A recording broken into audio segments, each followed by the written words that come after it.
What's up, Orna fans? Welcome back to the channel. I'm your host, Chris. Today we've got more Orna guides.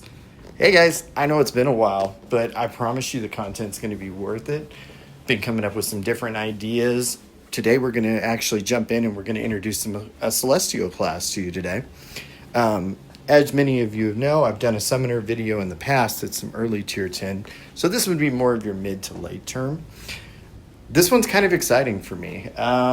Blood Pact has always been an interest of mine, and this is a great chance to highlight it. Looking here, guys, as you can see, we went with Grand Summoner Hydras. We are going to be running the sequencer with this. Obviously, we're going to get more spell slots. This is always good for buffing, makes things really easy. But we're also going to gain access to the Summon Ancient Dragon. Ancient Dragon, if you don't know, works great for both specs of Summoner. It's also very high health. It has very, very high damage. Yes, it's 4 turns to summon, but we always have ways to get around that, right? So I'm going to take time to show you both sides of that today. Looking on the passive abilities, you can see we're going to get 2 quick summons. We also gain access to the Grand Summoner Hydras. That is going to increase our packs by 60% and keep the pets buff by 110%. We have Elysian Light. We also have Battalion 2, so we got a very decent Summon Protect chance just off the bat. The highlight is the access to Hydras. This is a 10% overall buff. Think of it like running channel that is going to build up for every summon that we kill. This is going to stack a total of 10 times. So you're going to have to play a little bit different. Instead of protecting pets, we actually want certain pets to die, but we need to control when that's happening because that is what is going to give us access to that high damage potential from Blood Pact. We'll jump in here. I'm going to teach you a little bit about it. It's a different playstyle, guys. Before as a summoner, your goal is just to stay alive, let the pets do their work. And I'm going to demonstrate that to you with the Ancient Dragon. Now I'm becoming the damage, so I need to make sure everything stays alive and dies on my terms. We're running Sequencer with it. This is not going to give you an overall buff, just the dexterity, so we get a little dodge. I don't really care about the spells. As far as passive abilities, I just want double cast. Quick cast will help you a little bit because Blood Pact is a channeled spell, cuts down on 1. The double cast is really the big one. You're going to run 2 stabs so that you have a chance to cast this thing twice. We want to get that damage out and we want to blow things up when it happens.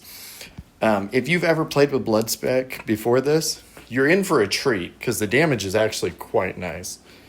Let's take a look at gear real quick. As you can see here, you get access to Thief gear. So running things that are higher in board is not a bad idea.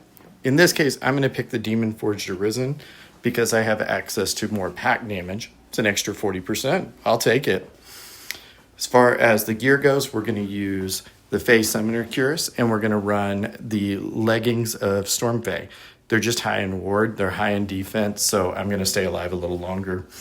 I'm definitely going to run both of these Omega Rift Rocks. Given that is such a long summon time and I don't get a decrease now, the chance for 25% instant is amazing. Weapon-wise, we're going to run the Necromancer Staff. This is a quick, easy one to get a hold of, 20% extra to your packs. There are definitely other options, but this is a quick, easy, high magic option. For instance, you can also look at the Goat Staff here. Yes, you get the pact, you get the extra summons, but the magic is lower. Damage for this is going to be based on both the health of your pet and your magic stat. That's why it is important. You have to balance this out. Since we need 2 staffs, I'm going to run both of these because I also want that buff to the pets. This will give me a little bit more summon strength, and if I really wanted, I could run the Arisen Boots. For extra summon stats, we could run the chest for summon stats. But I got to stay alive too, right? I'm losing a ton of ward by not having that shield, which makes me a sitting target. We're already low health as a summoner, so you're going to have to play with this a little bit and balance it between your play style. That's the nice thing about it, though. It's Orna, we can adjust, right? Jumping into the spells, guys, nothing is fancy here. We're going to run the Ward of Ortonite. We're going to have our channels. We've got all of our standard buffs. Only thing new you're going to notice, I'm running Achilles Pact, and I have Very Scary Skeleton. The goal of the fight is to get these skeletons up initially, sacrifice them down, let them die on their own terms. They're just there for protection. I want the buffs up initially. So Achilles lets me summon all of that and sacrifice them on my terms. Just remember, this is going to sacrifice all of the summons except the strongest one on the field. So I now have a dragon that's hanging out. You don't want to try to go into the fight and drop a whole bunch of dragons to do this because, well, you're just wasting a lot of time at that point. Something quick, fast. The other nice thing about Very Scary Skeleton is you can summon multiples. So you can get 2 or 3 up per cast as opposed to just 1.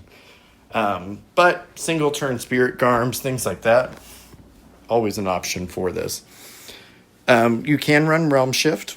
That's going to be a really big one for your damage output. Temporary buffs, just remember, also has some negative effects that can come up as well, so you'll have to adjust to that.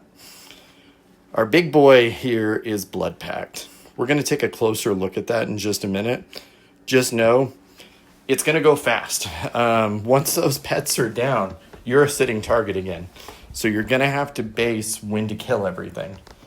Again, this is where the pack comes in handy because I have 5 pets up. I can sacrifice 4 of those, heal 1 of them, and then restart my summon cycle without killing myself. And you'll have to play with this a little bit.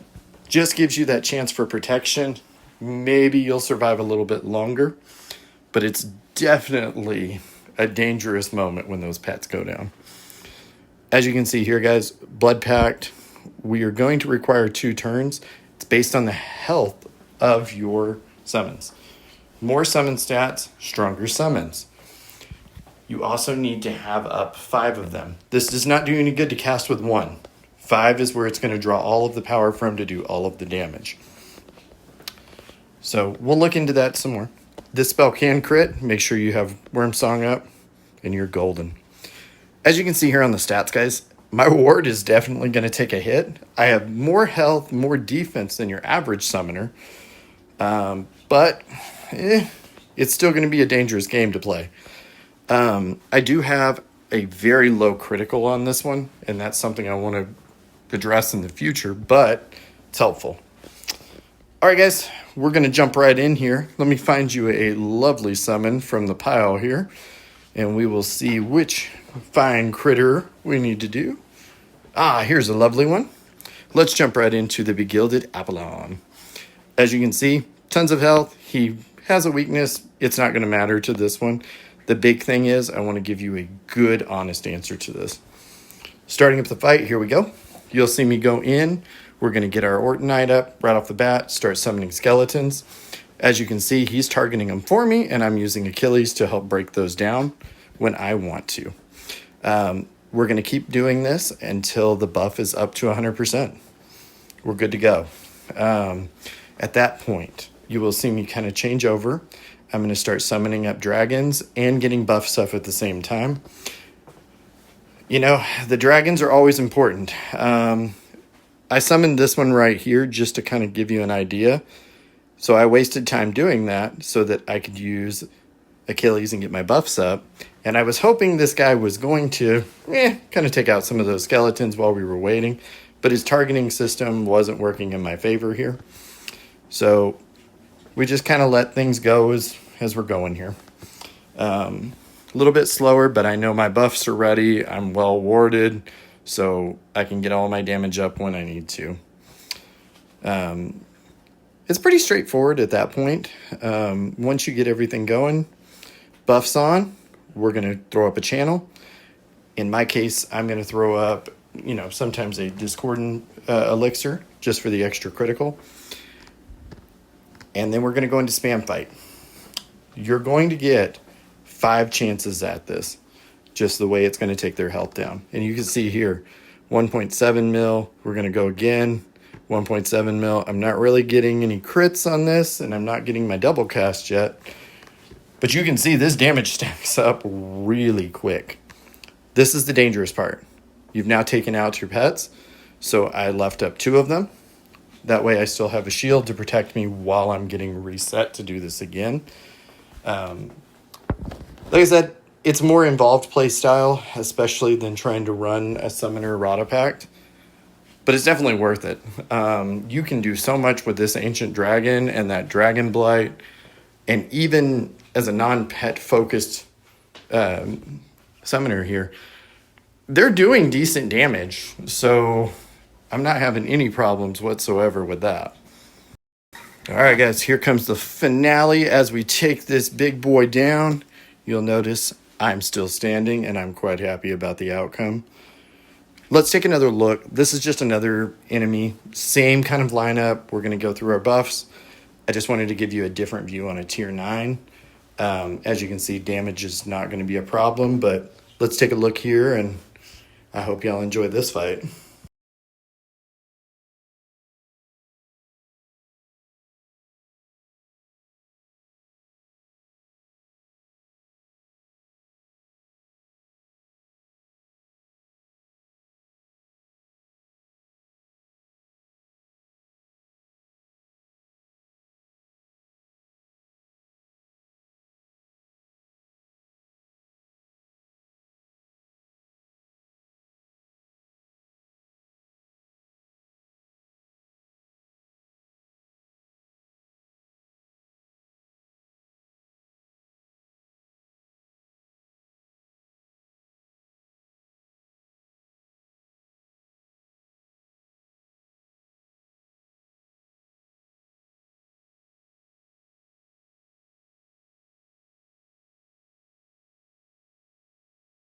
All right, guys, so I know what you're thinking now.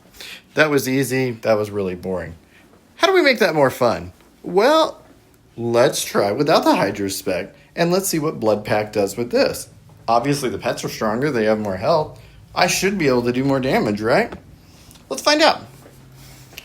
Again, guys, nothing fancy. We're going to start the fight out just like I would as a hydras. I'm going to get all my buffs going. I'm going to get these pets up. Now, as far as speed goes, I definitely have an advantage. I no longer have to worry about the buff and killing other pets, so I can go straight hardcore into summoning here. We'll get these up. And I know, like I said, they're much stronger, so I do get that damage benefit. Seems like it would be helpful, right? Well, you're going to find out real quick. It's a little bit lackluster in this one, guys. I'm not going to lie to you. The damage drops significantly, even running pact here with this. The chances of having those packs do more damage is just insane. As a base, you've got 60. I'm running 2 weapons, extra 40% there. So we're at 100%. I've got a helmet with 40%. And if I really wanted to get into it, there's an amenity that will add 5%.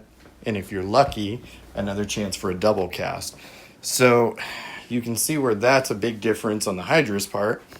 On this side, I lose that 60%. So the damage drops significantly. We're only hitting for 200,000, 300,000 here. I'm still relying on the pets to do most of my damage. But it can make a difference. It's not a bad spec. If you're looking for an early unlock to help farm any kind of endless dungeons, to make your raiding easier, I definitely recommend getting hydras. It's very nice to have these dragons as an option. If you've done any research into endless dungeons, you'll notice that Ancient Dragon becomes very important to that because of their damage output and the fact that you can buff them so easily and just keep that massive damage and health going. The other option is to use the Churon's pack, and I'll do another video showing an endless run with the difference of this. Harder part about that one is you're having to aim for Gazer, which is a 1 in 4 chance of spawning. So it's not the best option. It takes more time, a lot more buffing, and a lot more paying attention to what's happening around you to really make a difference with it. So guys, I hope that this helps a little bit. As I said, this is more geared towards early tier 10 players, kind of that mid-range. The goal is not to make you the best player, but there's a lot of information that I didn't learn as a new player. I had to kind of figure out as I'm going along.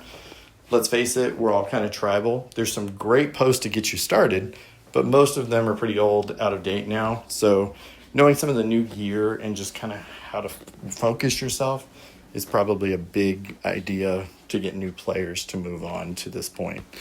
As always, I encourage everybody, like, share, subscribe.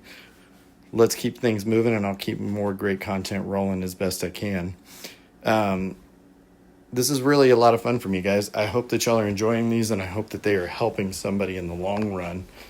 With that being said, I hope that y'all have a good day, guys. As you can see here, we're going to make things work.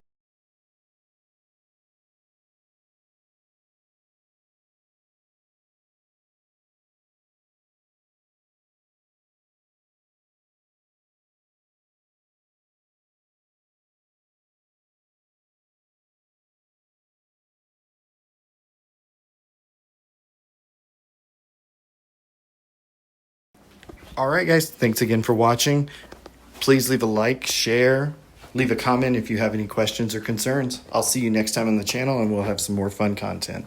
Have a good day.